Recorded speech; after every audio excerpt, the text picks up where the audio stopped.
Generalmente recordamos a Caín como el asesino de su hermano. Sin embargo, en la historia de Caín hay otros elementos que también son importantes para entender la narrativa bíblica. Caín era un hombre inteligente y emprendedor. Si bien, llevado por su obsesión de grandeza y envidia mató a su hermano, no por eso debemos pensar que era un ser anulado. En el verso 17 leemos: Caín se unió a su mujer, la cual concibió y dio a luz a Enoc. Luego Caín fundó una ciudad, a la que le puso el nombre de su hijo Enoc. Este dato es significativo. Después de la tragedia que propició, empezó una familia a pesar de que la sentencia de Dios sobre él era grave. En los versos 10 al 12 leemos: Entonces el Señor replicó: ¿Qué has hecho? La sangre de tu hermano clama a mí desde la tierra. Por eso, ahora quedarás bajo la maldición de la tierra que ha abierto sus fauces para recibir la sangre de tu hermano que tú has derramado. Aunque labres la tierra, no te volverá a dar sus frutos. Andarás por el mundo errante y vagabundo. Caín sintió la gravedad de su falta y el peso de su culpa. Pero no aceptó su plena responsabilidad ante el Creador, ni se arrepintió. No buscó la misericordia de Dios, ni confió en su amor. Adán, su padre, cuando cometió su falta, se ocultó y culpó a su mujer en vez de doblegarse ante Dios, buscando el perdón.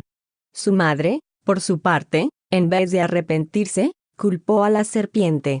Caín siguió el mismo camino de evasión y osada oposición a Dios. Los versos 13 al 14 registran su reacción. Caín respondió al Señor: Mi crimen es demasiado terrible para soportarlo. Si hoy me condenas al destierro y a ocultarme de tu presencia, tendré que andar errante y vagabundo por el mundo, expuesto a que me mate cualquiera que me encuentre. No hay en estas palabras ningún indicio de arrepentimiento.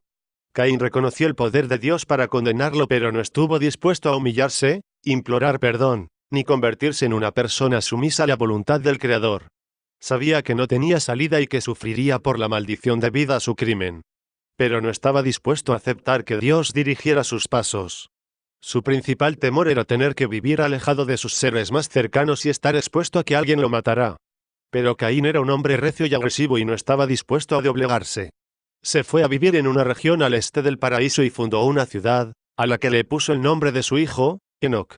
El ser humano había sido creado para ser imagen de Dios y para ejercer su gobierno en el mundo. Pero Caín, tiempo atrás, había perdido de vista su verdadero propósito. Su ciudad no tenía nada que ver con el gobierno o la gloriosa bendición de Dios. Era su proyecto personal, su propia forma de ser grande y lograr inmortalidad a su manera. Era su opción para sentirse seguro y dejar a su familia un legado de prosperidad material. Caín era visionario y hábil.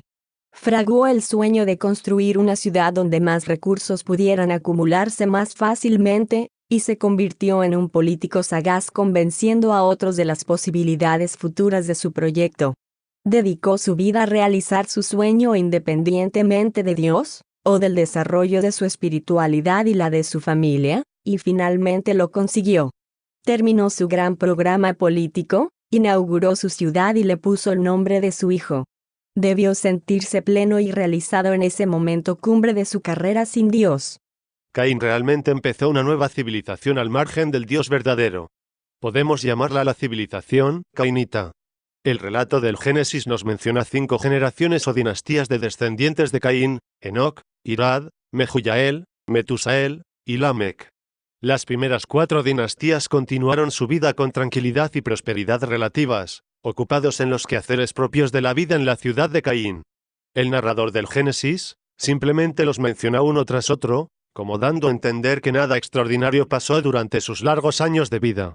Sin embargo, cuando llegamos a Lamec, el relato nos habla de fuertes cambios adversos, un giro definitivo hacia un mayor grado de maldad. Leamos Génesis capítulo 4 versos 19 al 24. Lamec tuvo 2 mujeres, Ada y Selá. El texto originalmente nos dice que Lamec tomó 2 mujeres. El término hebreo que usó el narrador es lakaj. Esta es una palabra que puede significar varias cosas, entre ellas, aceptar, comprar, obtener, tomar, conquistar, capturar, embarazar, o tomar en matrimonio. Lamec se apartó significativamente de la tradición familiar de Adán. Dios había creado a Adán y a Eva para que tuvieran una relación exclusiva basada en el amor, la igualdad y la complementariedad. Ambos, con su relación, serían la imagen del Creador. Ambos debían originar nuevas familias y enseñarles a gobernar el mundo con amor. Eva no era una pieza más al servicio de Adán, no era un ser inferior que Adán podía usar para satisfacer sus deseos y lograr sus propios sueños. Era una persona diferente, una compañera, que como representante del Creador, le daría apoyo y lo ayudaría. En el verso 1 del capítulo 4 leemos literalmente que Adán conoció a su mujer Eva. Así se refiere con frecuencia la Biblia a la relación sexual entre un hombre y su esposa. La palabra hebrea es yada, que significa reconocer, conocer íntimamente, relacionarse, descubrir o experimentar. A partir de esta noción, la narrativa bíblica coloca la sexualidad en el plano del reconocimiento del otro como persona, el descubrimiento profundo del otro y la experiencia íntima de su personalidad. Adán conoció íntimamente a su esposa, quien quedó embarazada de Caín. Caín conoció a su esposa, quien quedó embarazada de Enoc. Enoc engendró a Irad. A Mehujael y Mehujael, a Lamec, pero Lamec tomó 2 mujeres. Este hecho es muy significativo. Para Lamec, el otro, en este caso, la mujer, deja de ser persona y se convierte en cosa. Él piensa que posee 2 mujeres, así como tiene plantaciones, animales u otros objetos. Sus mujeres son objetos para su gratificación personal. Ni Adán ni Sila pueden ser la compañera que se vuelve uno con Lamec para representar a Dios. Lamec las ha reducido en realidad a ser seres inferiores a su servicio. Ellas ahora tendrán envidia y celos la una de la otra. Se compararán una con otra para ver cuál puede prodigarle a su patrón esposo más agrado y mejores servicios. Los hijos nacidos en esta nefasta relación también serán objeto de comparación. Las madres, desde la más tierna infancia, les sembrarán duda y competencia en torno a cuál de ellos será el mejor y el más aceptado por el padre. Pero seguramente que esta actitud de Lamec no se limitó solamente en sus mujeres. Él debió ver a todas las demás personas con los mismos ojos. Desde su propia forma de ver la vida, desde el proyecto que él mismo se había formulado sin tomar en cuenta a Dios, todo y todos eran objetos que podía usar para cumplir sus fines, nada más. En el seno de esta familia terriblemente disfuncional, el narrador del Génesis nos habla de 4 hijos, Jabal y Jubal, hijos de Ada y Tubal-Caín, y Nomá, hijos de Zila. Jabal y su familia se convirtieron en pastores nómadas. Cansados de la vida en la ciudad, frustrados con el proyecto de su padre en el cual no encontraban sentido, hastiados de ser tratados como cosas, tomaron sus tiendas y se fueron a las montañas a criar ganados. Escogieron lo contrario a lo que sus antepasados habían querido y siguieron el oficio de Abel, pero sin Dios. Jubal, por su parte, se dedicó a la música. Se olvidó de todo lo relacionado con la construcción y la administración de una ciudad y encontró refugio en las arpas y las flautas. Talentoso, observador y hábil con los sonidos y los ritmos, trajo con su música un poco de armonía y gusto a la vida monótona de su civilización. Pero no hay indicio que Jubal hubiera procurado en ningún momento hacer que la gente se volviera a Dios o recuperara los grandes valores morales que habían perdido sus antepasados. Tubal-Caín, por su parte, se hizo experto en la producción de artefactos de cobre y hierro. Muy seguramente él y su familia llegaron a ser muy exitosos. En una sociedad donde la gente estaba acostumbrada a labrar una tierra que tiende a producir cardos y espinos con herramientas de palo y piedra, las novedosas invenciones de Tubal-Caín y sus descendientes debieron gozar de gran demanda. De igual manera, en tiempos bélicos, cuando los cainitas, llevados por sus sueños de grandeza, impusieron con violencia su voluntad sobre otras gentes, las armas que ofrecían los descendientes de Tubal-Caín llegaron a ser altamente efectivas. Tubal-Caín y sus descendientes contribuyeron fenomenalmente a la civilización cainita. El descubrimiento del cobre y el hierro significó un paso gigantesco en esa civilización hacia una mayor producción y un mayor control de sus tierras y de las gentes alrededor. Pero Tubal-Caín y su familia fueron simplemente empresarios que aprovecharon la oportunidad y su talento. No les importaba qué se hacía con las herramientas o las armas que construían. No le dieron importancia al descalabro moral que vivía su civilización.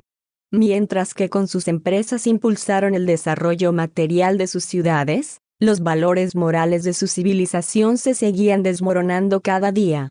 Zila tuvo una hija. Se llamaba Noama. El Génesis no nos dice nada más. No sabemos cuál haya sido su rol, y quizás la única pista que tengamos de ella sea su nombre. Los expertos en lenguajes bíblicos sugieren que su nombre se relaciona con la belleza y el placer de la hermosura. Tal vez ese fue el proyecto de vida de Noama. Quizás desde que nació la madre le asignó el papel de ser bella, de capturar las miradas y los deseos de los hombres. La belleza es un atributo natural, no tiene por sí misma un sentido moral. Puede usarse para bien, pero con frecuencia, donde las gentes no tienen valores morales, termina usándose para mal y arrastrando el corazón tras placeres huecos que fomentan la degradación espiritual de civilizaciones enteras. Seguramente Lamec tuvo más hijos, a lo mejor tuvo más mujeres. Seguramente sus hijos tuvieron mujeres, hijos e hijas. Pero estos son simplemente los descendientes de Caín que el narrador del Génesis registra. Estos fueron los que introdujeron en la civilización cainita los cambios más notables. Los demás simplemente siguieron la corriente. Sus nombres no son importantes de mencionar, ni para bien, ni para mal. Este fue el rumbo que tomó la civilización que Caín empezó al margen de Dios, de la espiritualidad y de la moralidad. No estamos diciendo con esto que los cainitas fueron una sociedad secular, atea o anárquica. Seguramente fueron fieles a las tradiciones religiosas de su fundador, Caín, y muy probablemente establecieron sus propios parámetros éticos. Lo que el narrador de Génesis nos muestra, es que se desentendieron del Dios verdadero y de su dirección moral. En otras palabras, crearon sus propios dioses y su propia moral. Lo último que nos dice el relato acerca de Lamec es que en cierta ocasión llamó a sus mujeres y les dijo: Ada y Zila, escúchenme, mujeres de Lamec, oigan lo que tengo que decir. Mataré al hombre que me hiera y al niño que me lastime. Si por matar a Caín 7 perderían la vida, por matar a Lamec la perderían 77. Estas son palabras extrañas. No sabemos por qué Lamec llamó a sus dos mujeres para hacerles esta amenaza. Tal vez ellas estaban causándole problemas. Puede ser también que hayan estado amedrentadas por los enemigos que, en su carrera de egoísta, Lamec haya podido levantar. De todos modos, son palabras altivas de autosuficiencia, palabras que inspiran violencia y miedo, palabras irreverentes que descartan por completo a Dios y afirman el ego. Son como una canción que alimenta el declive moral de una civilización sin Dios. Son el eco de un cuento en el que no existe realmente nadie fuera del ser egoísta que legisle y juzgue, donde el androcéntrico se inventa razones para justificar su afán de poder y sus actos bárbaros.